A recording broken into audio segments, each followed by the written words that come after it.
Welcome back to official Akhtar Rahman sir YouTube channel. एका नवीन व्हिडिओमध्ये आपले पुन्हा एकदा स्वागत आहे मित्रांनो। महाराष्ट्र शिक्षक पात्रता परीक्षा महाटेट 2026 विषय मराठी पेपर 1 आणि पेपर 2 भाषा 1 आणि भाषे 2 साठी आपण या ठिकाणी पुन्हा काही इम्पॉर्टंट आणि सिलेक्टेड प्रश्न पाहणार आहोत मित्रांनो। व्हिडिओ क्रमांक 9 आपण आज पाहणार आहोत। यापूर्वी 8 व्हिडिओ आपण आपल्या प्लेलिस्टमध्ये अपलोड केलेले आहे, ते तुम्ही पाहू शकतात। म्हणजे प्रत्येक व्हिडिओमध्ये आपण जे प्रश्न या ठिकाणी आणत आहोत आणि जे प्रश्नाचं सिलेक्शन केलं जात आहे मित्रांनो परीक्षेसाठी महाराष्ट्र शिक्षक पात्रता परीक्षा 2026 साठी टोटली इम्पॉर्टंट क्वेश्चन आपण या ठिकाणी ॲड करत आहोत। कारण जवळपास प्रत्येक व्हिडिओमध्ये आपण 20 आणि 30 प्रश्न पाहत आहोत। म्हणजे जवळपास 100 प्रश्नांचे आपण प्रत्येक व्हिडिओमध्ये प्रश्नांचे ॲनालिसिस करत आहोत आणि त्यापैकी काही सिलेक्टेड आणि इम्पॉर्टंट प्रश्न प्रत्येक व्हिडिओमध्ये तुमच्यासाठी या ठिकाणी एकत्रित केलेले आहे मित्रांनो। तर चला व्हिडिओ सुरू करूया। व्हिडिओ सुरू करण्या अगोदर आपण जर आमच्या चॅनलवर नवीन असाल तर चॅनलला सबस्क्राईब करा। साईडचे जे बेल नोटिफिकेशन आहे त्याला देखील ऑन करा, जेणेकरून आपल्याला अशाच प्रकारचे व्हिडिओ वेळेवर पाहायला मिळेल।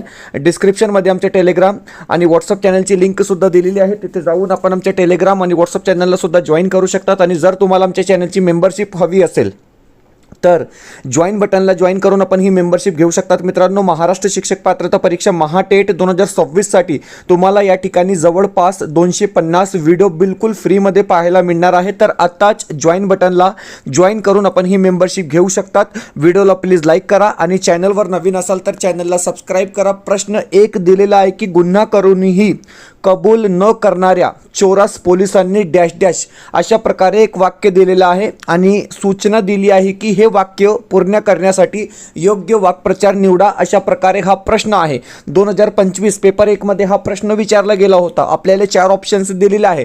तमा न बाळगणे, लोटांगण घालणे, 14वे रत्न दाखवणे किंवा जीवाचे रान करणे, अशा प्रकारे आपल्याला 4 ऑप्शन्स दिलेले आहे। आणि लक्षात ठेवा, म्हणजे गुन्हा करूनही कबूल न करणाऱ्या चोरांस पोलिसांनी 14वे रत्न दाखवणे आपला या ठिकाणी योग्य उत्तर राहणार आहे। म्हणजे पर्याय जे 3 असेल ते आपला बरोबर उत्तर असणार आहे। देखिए दोस्तों, एक इन्फॉर्मेशन आपको यहाँ पर हमको बतानी है कि अगर आप हिंदी और मराठी अपनी फर्स्ट और सेकंड लैंग्वेज रखते हैं, खास करके जो मराठी मीडियम के स्टूडेंट्स हैं, तो उनको बहुत ज़्यादा बेनिफिट मिलता है दोस्तों। क्योंकि हमने इस बार जो है 50 का टारगेट रखा है। मतलब 60 में से आपको कम से कम 50 मार्क जो है हिंदी और मराठी भाषा में इस बार क्या है दोस्तों हम दिलाकर देंगे। क्योंकि 2022 का जो हमारा रिजल्ट रहा है दोस्तों, सॉरी 2025 का, वो रहा है दोस्तों 22%। तो हिंदी और मराठी का अगर आपका कॉम्बिनेशन है दोस्तों, तो आप लोगों को बहुत ज़्यादा एडवांटेज, बहुत ज़्यादा फ़ायदा यहाँ पर मिलने वाला है। और अगर अभी तक आपने अपना फॉर्म फिल नहीं किया है, क्योंकि रजिस्ट्रेशन की प्रक्रिया जो है वो शुरू है, तो जल्द ही क्या है दोस्तों आप अपना फॉर्म यहाँ पर फिल कर लेंगे। बढ़ते हैं अगले प्रश्न की तरफ। प्रश्न नंबर 2 आता है बघा। पुढचा जे प्रश्न आहे, प्रश्न अशा प्रकारे दिलेला आहे की द्वेष या शब्दाचा समानार्थी शब्द कोणता, अशा प्रकारे हा प्रश्न आहे। आपल्याला 4 ऑप्शन्स दिलेले आहे, 4 पर्याय दिलेले आहेत। द्वेष, रोष, मत्सर किंवा आवेश, अशा प्रकारे आपल्याला 4 ऑप्शन्स दिलेले आहे। आणि द्वेष या शब्दासाठी योग्य समानार्थी शब्द कोणता, तर हे बघा पर्याय जे 4 असेल, ऑप्शन जे 4 दिलेला आहे ते आपला बरोबर उत्तर राहणार आहे। पर्याय जे 4 असेल ते आपला योग्य उत्तर असणार आहे। आवेश आपलं या ठिकाणी बरोबर उत्तर राहणार आहे। पुढचा जे प्रश्न आहे, प्रश्न क्रमांक 3, तिसरा जे प्रश्न दिला आहे ते अशा प्रकारे आहे की शरद ऋतूत अंगणात दुधासारखे पिठूर चांदणे पडले होते। एक वाक्य दिलेलं आहे आणि सूचना दिलेली आहे की या वाक्यातील उपमेय कोणते। आता हे बघा मित्रांनो, हा प्रश्न इम्पॉर्टंट आहे, कारण अशा प्रकारचे प्रश्न तुम्हाला परीक्षेमध्ये सतत पाहायला मिळत आहे। प्रश्न वाचून घ्या, प्रश्न समजून घ्या की शरद ऋतूत अंगणात दुधासारखे पिठूर चांदणे पडले होते, अशा प्रकारे एक वाक्य दिलेलं आहे। आपल्याला सूचना दिलेली आहे, वाक्यातील उपमेय कोणते, 4 ऑप्शन्स दिलेले आहेत। तर हे बघा, ऋतू, दूध, चांदणे, पिठूर। आता या पर्यायापैकी उपमेय कोणते, अशा प्रकारे प्रश्न विचारलेला आहे। आणि चांदणे म्हणजे ऑप्शन जे 3 असेल, पर्याय जे 3 दिलेला आहे, आपला बरोबर उत्तर राहणार आहे मित्रांनो।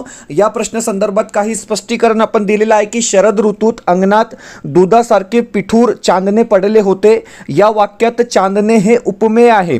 इथे चांदण्याची तुलना दुधाशी केली आहे, त्यामुळे चांदणे ज्यांची तुलना केली जाते हे उपमेय आणि दूध ज्याशी तुलना केली जाते हे उपमान, अशा प्रकारे आपण महत्त्वपूर्ण माहिती या ठिकाणी दिलेली आहे मित्रांनो। पुढचा जे प्रश्न आहे, प्रश्न क्रमांक 4, चौथा जे प्रश्न आहे या ठिकाणी पुस्तक जे आहे ते अंडरलाईन केलेले शब्द आहे, म्हणजे पुस्तक या ठिकाणी अंडरलाईन केलेले आहे, अधोरेखित शब्द असणार आहे. वाक्य अशा प्रकारे आहे की मनूने नवीन पुस्तके खरेदी केली. ओके, या वाक्यातील अधोरेखित शब्दाची विभक्ती कोणती, अशा प्रकारे हा प्रश्न आहे. विभक्ती संदर्भात प्रश्न सुद्धा तुम्हाला प्रत्येक प्रश्नपत्रिकेमध्ये पेपर 1 आणि पेपर 2 2013 ते 2025च्या परीक्षेमध्ये प्रत्येक प्रश्नपत्रिकेमध्ये तुम्हाला प्रश्न विचारला गेला आहे. आपल्याला 4 ऑप्शन्स दिलेले आहे, प्रथमा, तृतीया, चतुर्थी किंवा द्वितीय, अशा प्रकारे आपल्याला 4 ऑप्शन्स दिलेले आहे. तर हे बघा, ऑप्शन जे 1 असेल, पर्याय जे 1 दिलेला आहे प्रथमा, आपलं या ठिकाणी बरोबर उत्तर राहणार आहे. माहिती दिलेली आहे की वाक्यातील पुस्तके हा शब्द अधोरेखित आहे, पुस्तके हा शब्द बहुवचनात आहे आणि त्याची विभक्ती प्रथमा आहे. प्रथमा विभक्तीत विषयाची किंवा कर्त्याची माहिती दिली जाते, अशा प्रकारे माहिती सुद्धा या ठिकाणी आपण दिलेली आहे. पुढचा प्रश्न, प्रश्न क्रमांक 5. 5वा प्रश्न आहे की पुढीलपैकी कोणता शब्द तत्सम नाही. आता हे बघा, हा प्रश्न जर आपण हिंदीमध्ये केला तर प्रश्न अशा प्रकारे तयार होतो की निम्न में से कौन सा शब्द तत्सम नहीं है. कारण काही प्रश्न हिंदी आणि मराठीमध्ये सेम टू सेम प्रश्न विचारले जातात, कारण आपण हिंदी आणि मराठी या 2 भाषांचे कॉम्बिनेशन या ठिकाणी ठेवलेलं आहे मित्रांनो. आणि 50 आपण टार्गेट ठेवलेलं आहे, म्हणजे 60 पैकी कमीत कमी 50 मार्क आपल्याला हिंदी आणि मराठीमध्ये पाहिजे. तर बघा, आता प्रश्न है कि सर पुढीलपैकी कोणता शब्द तत्सम शब्द नहीं. तत्सम शब्द क्या होता है, हमने आपको हिंदी में भी बताया है, मराठी में भी बताया कि संस्कृत के वो शब्द जो जैसे के वैसे हिंदी या मराठी में यूज किए जाते हैं, जिनका वापर होता है, उसको हम तत्सम शब्द कहते हैं. आता या ठिकाणी आपल्याला 4 ऑप्शन्स दिलेले आहे, कवी, झोप, दुग्ध आणि भूगोल. तर हे बघा, कवी, दुग्ध आणि भूगोल हे तत्सम शब्द आहे, परंतु झोप या ठिकाणी तत्सम शब्द नाही. म्हणजे पर्याय जे 2 असेल, ऑप्शन जे 2 दिलेला आहे ते आपला बरोबर उत्तर राहणार आहे. ऑप्शन जे 2 असेल ते आपला योग्य उत्तर असणार आहे. पुढचा जे प्रश्न आहे, प्रश्न क्रमांक 6. 6वा प्रश्न दिलेला आहे की पुढीलपैकी विरुद्धार्थाची योग्य जोडी कोणती. आता हे बघा मित्रांनो, या ठिकाणी आपल्याला 4 जोड्या दिलेली आहे आणि प्रश्न आहे की विरुद्धार्थाची योग्य जोड़ी कोणती. विरुद्धार्थी शब्द म्हणजे काय, तर विलोम शब्द. हिंदी में हम इसको क्या कहते हैं, तो विलोम शब्द कहते हैं. कुछ बातें जो है मराठी के साथ आप हिंदी में याद रखते चलेंगे. आपल्याला 4 ऑप्शन से दिलेला आहे. तर हे बघा, भाऊ, भ्राता या ठिकाणी योग्य विरुद्धार्थी जोडी कोणती. ओके, मित्र, दोस्त हे समानार्थी झाला. सूत, पुत्र. ओके, उत्कर्ष, अपकर्ष. तर हे बघा, ऑप्शन जे 4 आहे, उत्कर्ष, अपकर्ष या ठिकाणी योग्य विरुद्धार्थाची जोडी असणार आहे. म्हणजे पर्याय जे 4 असेल, ऑप्शन जे 4 दिलेला आहे ते आपला बरोबर उत्तर असणार आहे. मित्रांनो, प्रत्येक प्रश्न जे आहे ते सिलेक्टेड आहे, परीक्षेसाठी इम्पॉर्टंट आहे आणि एकही बोगस प्रश्न आपण कोणत्याही व्हिडिओमध्ये ॲड करत नाही. कारण या ठिकाणी जे प्रश्न ॲड केले जात आहेत ते परीक्षेसाठी तुमच्यासाठी महत्त्वपूर्ण प्रश्न असणार आहे. आणि 21 जून 2026 रोजी पेपर 1 आणि पेपर 2 भाषा 1 आणि भाषा 2 विषय मराठीमध्ये तुम्हाला अशाच प्रकारचे प्रश्न पाहायला मिळणार आहे. पुढचा जे प्रश्न आहे, प्रश्न क्रमांक 7. आता 7वा प्रश्न बघा.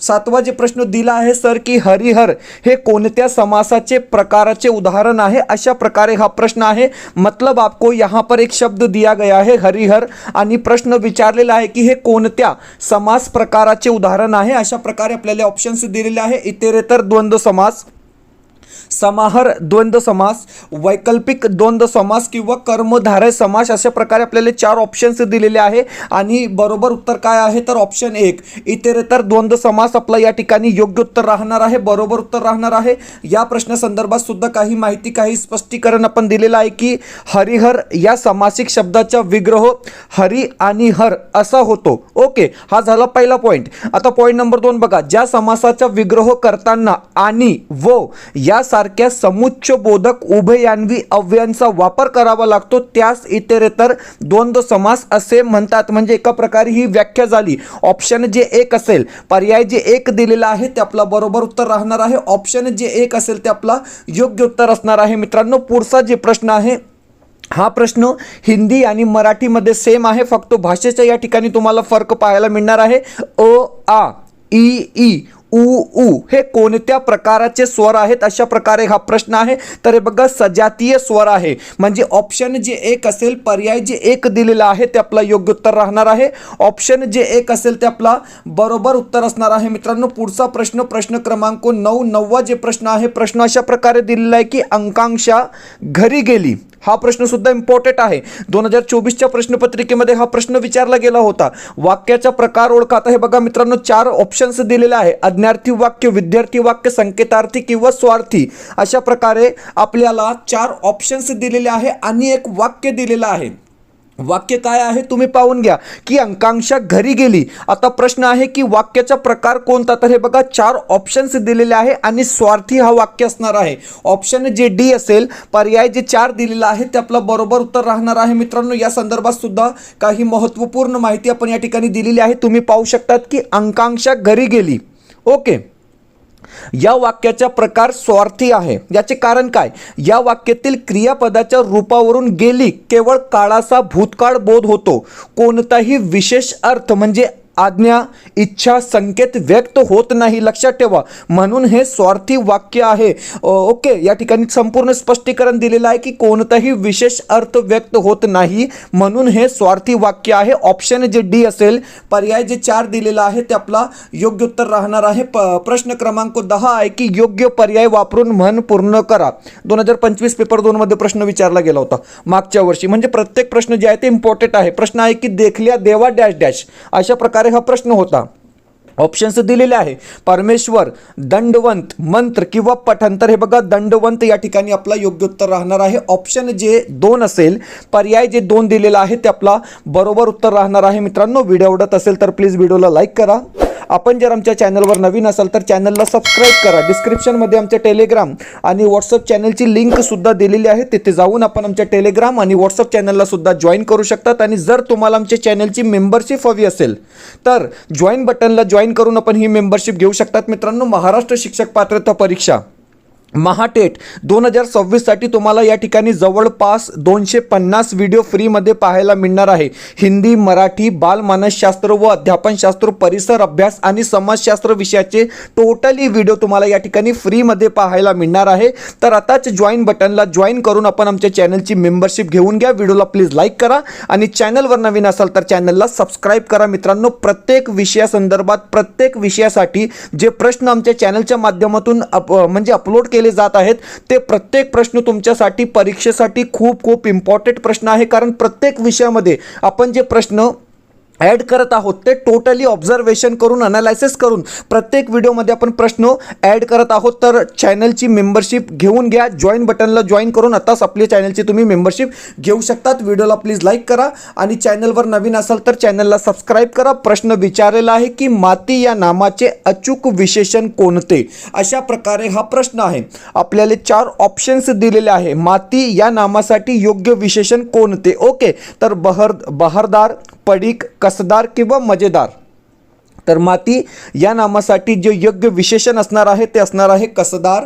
म्हणजे ऑप्शन जे 3 असेल, पर्याय जे 3 दिलेला आहे ते आपला बरोबर उत्तर राहणार आहे. ऑप्शन जे 3 असेल ते आपला योग्य उत्तर असणार आहे. पुढचा जे प्रश्न आहे, प्रश्न क्रमांक 12वा प्रश्न आहे की सर संबोधन युक्त शब्दरूप ओळखा. ओके, हिंदीमध्ये हा प्रश्न अशाच प्रकारे विचारलं जाईल की सर संबोधन युक्त शब्दरूप ओळखा. अशा प्रकारे हा प्रश्न आहे. देवी, देवतांनो, देव किंवा देवता अशा प्रकारे 4 ऑप्शन्स दिलेले आहे. आणि देवतांनो म्हणजे संबोधन युक्त शब्दरूप या ठिकाणी आहे. म्हणजे पर्याय जे 2 असेल, ऑप्शन जे 2 असेल मित्रांनो ते आपला बरोबर उत्तर राहणार आहे. पुढचा जे प्रश्न आहे, प्रश्न क्रमांक 13. आता उपसर्ग आणि प्रत्यय संदर्भात आपण हिंदीमध्ये आणि मराठीमध्ये कंटिन्यू प्रश्न पाहत आहोत. कारण की 2-2 मार्क फिक्स आहे. हिंदीमध्ये सुद्धा तुम्हाला उपसर्ग आणि प्रत्यय संदर्भात प्रश्न विचारला जाणार, म्हणजे 100% विचारला जाणार.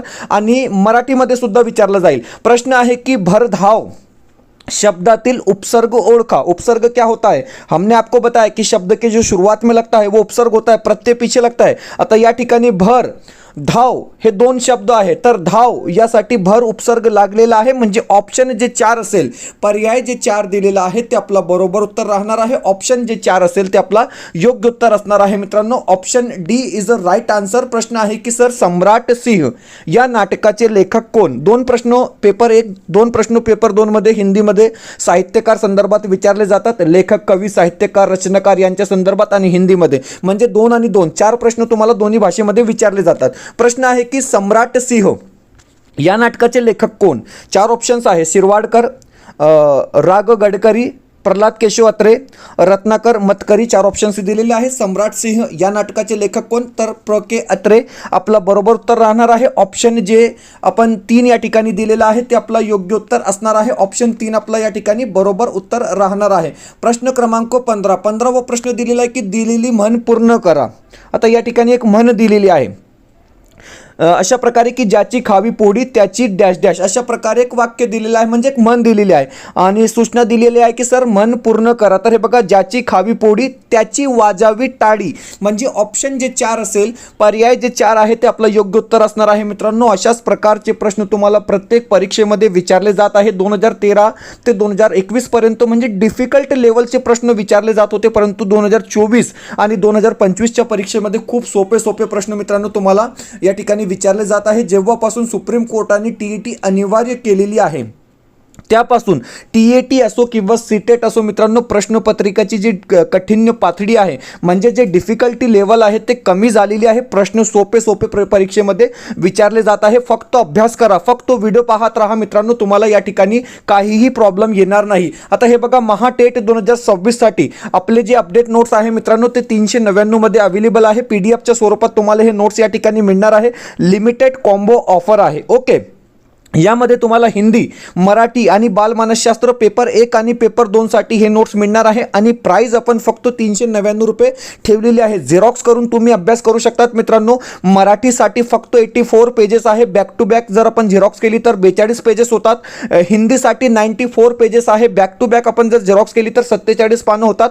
आणि बालमानसशास्त्रासाठी सुद्धा 84 पेजेस आहे, म्हणजे बॅक टू बॅक आपण जर झेरॉक्स केले तर 42 पेज होऊन जातात. यामध्ये 2 प्रश्नपत्रिका सुद्धा आपण ॲड केलेले आहेत आणि टोटली म्हणजे परीक्षेशी संबंधित टोटली कंटेंट आपण नोट्समध्ये ॲड केलेला आहे मित्रांनो. तर स्क्रीनवर एक व्हॉट्सअप नंबर दिसत आहे, या नंबरवर व्हॉट्सअप करून तुम्ही हे परचेस करू शकतात. काही 3-3, 4-4 हजार रुपये आपण या ठिकाणी घेत नाही क्लासेस संबंधी, म्हणजे तुम्हाला टोटली व्हिडिओ जे आहे ते फ्रीमध्ये पाहायला मिळणार आहे. फक्त 399 रुपये तुम्हाला या ठिकाणी पेड करावे लागेल आणि ते पण नोट्ससाठी, म्हणजे व्हिडिओसाठी तुम्हाला पैसे भरायची या ठिकाणी गरज नाही. फक्त नोट्ससाठी तुम्हाला हे पैसे या ठिकाणी पेड करावे लागणार आहे. तर व्हॉट्सअप नंबर दिलेला आहे, या नंबरवर हाय करा, तुम्हाला स्कॅनर दिला जाईल, त्यावर पेमेंट करून स्क्रीनशॉट पाठवा, म्हणजे लगेच आपल्याला हे नोट्स मिळणार आहे मित्रांनो. आणि हिंदी आणि मराठीमध्ये आपण 50 मार्काचा टार्गेट ठेवलेला आहे. 60 पैकी पेपर 1 असो किंवा पेपर 2 असो, जर तुम्ही 45 ते 50 मार्क तुम्हाला हिंदीमध्ये मिळाले तर 100% तुमचा पेपर निघाला. तुम्ही टीईटी 2026 पास झाले मित्रांनो, लिहून ठेवा, कारण भाषा सर्वात सोपी असते. बालमानसशास्त्रामध्ये म्हणजे डिफिकल्टी लेवल वाढून जाते आणि जे समाजशास्त्र आहे, गणित आहे, परिसर अभ्यास आहे, ते प्रश्न म्हणजे कठीण प्रश्न असतात, परंतु सर्वात सोपा जो माध्यम आहे ते आहे भाषा. भाषा 1 आणि भाषा 2 कोणतीही तुमची भाषा असो, भाषेमध्ये सोपे प्रश्न प्रत्येक प्रश्नपत्रिकेमध्ये विचारले गेलेले आहे. व्हिडिओला प्लीज लाईक करा आणि चॅनलवर नवीन असाल तर चॅनलला सबस्क्राईब करा. पाहूया प्रश्न क्रमांक 16. चला, 16वा प्रश्न आहे की चव चाखणे. हे पॅसेजच्या आधारावर प्रश्न आहे. ओके, चव चाखणे याचा अर्थ काय? पदार्थावर ताव मारणे, तोंडाला पाणी सुटणे, अनुभव घेणे. तृप्त होणे, अनुभव घेणे आपला बरोबर उत्तर असणार आहे. ऑप्शन जे 3 असेल, पर्याय जे 3 दिलेला आहे ते आपला योग्य उत्तर राहणार आहे. ऑप्शन जे 3 असेल ते आपला बरोबर उत्तर असणार आहे मित्रांनो. हा प्रश्न इम्पॉर्टंट आहे, स्क्रीनशॉट काढून ठेवा. पेपर 1 आणि पेपर 2 साठी मोस्ट इम्पॉर्टंट हा प्रश्न आहे की सुप्रसिद्ध कवी ग्रेस यांचे नाव काय, पूर्ण नाव काय? ओके, 4 ऑप्शन्स दिलेले आहे. माणिक गोडघाटे, सीताराम गोडघाटे, मिथिला गोडघाटे किंवा राघव गोडघाटे. तर हे बघा, सुप्रसिद्ध कवी जे ग्रेस आहे त्यांचं नाव आहे माणिक गोडघाटे. ओके, ऑप्शन जे 1 असेल, पर्याय जे 1 दिलेला आहे ते आपला बरोबर उत्तर राहणार आहे. ऑप्शन जे 1 असेल ते आपला राईट आन्सर असणार आहे. प्रश्न 18 दिलेला आहे की अचूक शब्द ओळखा. आता हाच प्रश्न हिंदीमध्ये विचारला जाईल की वर्तनी के हिसाब से सही शब्दों का चुनाव कीजिए. 4 ऑप्शन से दिलेला आहे. लेखन नियमानुसार शुद्ध शब्द कोणता? तर आशीर्वाद. कोणता बरोबर आहे? ऑप्शन 3 बरोबर आहे. म्हणजे पर्याय जे 3 दिलेला आहे ते आपला योग्य उत्तर राहणार आहे. ऑप्शन जे 3 असेल ते आपला राईट आन्सर या ठिकाणी असणार आहे. पुढचा प्रश्न क्रमांक 19. 19वा प्रश्न आहे की प्रतिबंध करणे या अर्थाचा वाक्प्रचार कोणता? अशा प्रकारे हा प्रश्न आहे. तर हे बघा, प्रतिबंध करणे म्हणजे काय? मज्जाव करणे, धडा शिकवणे, विपर्यास करणे किंवा पल्ला गाठणे. अशा प्रकारे 4 ऑप्शन्स दिलेले आहेत. तर लक्षात ठेवा, प्रतिबंध करणे म्हणजे मज्जाव करणे. ऑप्शन जे 1 असेल, पर्याय जे 1 दिलेला आहे ते आपला बरोबर उत्तर आहे. ऑप्शन जे 1 असेल ते आपला राईट आन्सर असणार आहे मित्रांनो. पुढचा प्रश्न दिलेला आहे की कोणत्या 2 विभक्तीचे प्रत्यय सारखे आहेत? सलाते, सलानाते. सर्वांना माहित आहे. ऑप्शन जे 3 असेल, द्वितीय आणि चतुर्थी आपला या ठिकाणी बरोबर उत्तर राहणार आहे. ऑप्शन जे 3 असेल ते आपलं योग्य उत्तर असणार आहे मित्रांनो. तर अशा प्रकारे आपण महाराष्ट्र शिक्षक पात्रता परीक्षा महाटेट 2026 साठी काही इम्पॉर्टंट आणि सिलेक्टेड प्रश्न आजच्या या व्हिडिओच्या माध्यमातून पाहिले आहोत मित्रांनो. पेपर 1 आणि पेपर 2 साठी. आणि स्क्रीनवर आपण पाहत आहोत की Mahatet 2026 Marathi question set available आहे. पेपर 1 साठी आपण 10 प्रश्नपत्रिका तयार केलेली आहोत आणि पेपर 2 साठी सुद्धा आपण 10 प्रश्नपत्रिका या ठिकाणी तयार केलेली आहे विथ आन्सर की. PDF फॉर्मॅटमध्ये तुम्हाला ही प्रश्नपत्रिका या ठिकाणी मिळणार आहे. पेपर 1 साठी सुद्धा तुम्ही घेऊ शकतात आणि पेपर 2 साठी सुद्धा तुम्ही घेऊ शकतात. प्राइस आपण या ठिकाणी 199 रुपये ठेवलेला आहे. व्हॉट्सअप नंबर दिलेला आहे. या नंबरवर सिम्पली हाय करा, स्कॅनर दिला जाईल, त्यावर पेमेंट करून फक्त स्क्रीनशॉट पाठवा म्हणजे लगेच आपल्याला हे PDF क्वेश्चन सेट मिळणार आहे मित्रांनो. जशा प्रकारे आपली परीक्षा परिषदेची जी प्रश्नपत्रिका असते TETची प्रश्नपत्रिका, तशाच प्रकारे सेम टू सेम आपण ही प्रश्नपत्रिका तयार केलेली आहे मित्रांनो. आणि टोटली इम्पॉर्टंट आणि सिलेक्टेड प्रश्न आपण या प्रश्नपत्रिकेमध्ये ऍड केलेला आहे. व्हॉट्सअप नंबर दिलेला आहे. या नंबरवर कॉन्टॅक्ट करून तुम्ही हे परचेस करू शकतात. भेटूया पुढच्या व्हिडिओमध्ये काही नवीन प्रश्नांसोबत.